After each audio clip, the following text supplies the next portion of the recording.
ক্যারিয়ারের সবচেয়ে বাজে ও বড় হারের সম্মুখীন হলেন নেইমার দা সান্তোস জুনিয়র।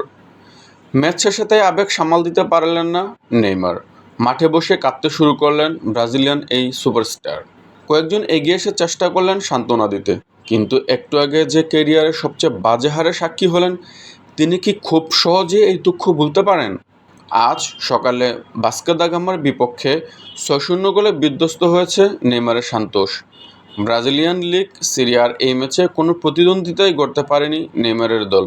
ম্যাচের প্রথমার্ধে অবশ্য একটি গোল খায় সান্তোস, কিন্তু দ্বিতীয়ার্ধে ভাস্কো দা গামা একে একে ৫বার বল জড়ায় নেইমারদের জালে। এই ম্যাচের আগে নেইমারের ক্যারিয়ারের সবচেয়ে বড় হার ছিল ৪০০ গোলের। ২০১১ সালে সান্তোসে খেলার সময় বার্সেলোনার বিপক্ষে এবং ২০১৭ সালে বার্সেলোনায় খেলার সময় পিএসজির বিপক্ষে এমন হারে স্বাদ পেয়েছিলেন তিনি।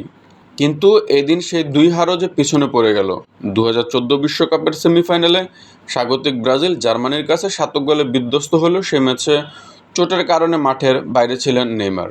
এদিন ম্যাচের আগে স্বাভাবিকভাবেই সবার চোখ ছিল নেইমার ও তার জাতীয় দল সতীর্থ ফিলিপে কুতিনহোর দিকে। নেইমার প্রতিনিধিত্ব করেছিলেন সান্তোসের আর কুতিনহো ভাস্কো দা গামার। মাঠে লড়াই কুতিনহোর বিপক্ষে দাঁড়াতেই পারেননি নেইমার, সেটি স্কোরলাইনই বলে দিচ্ছে। মাঠের লড়াইয়ে কুতিনহোর দলের সামনে নেইমার যে দাঁড়াতেই পারেননি সেটি স্কোরলাইনই বলে দিচ্ছে। এমনকি ব্যক্তিগতভাবেও এই ম্যাচে জয় হয়েছে কুতিনহোরই।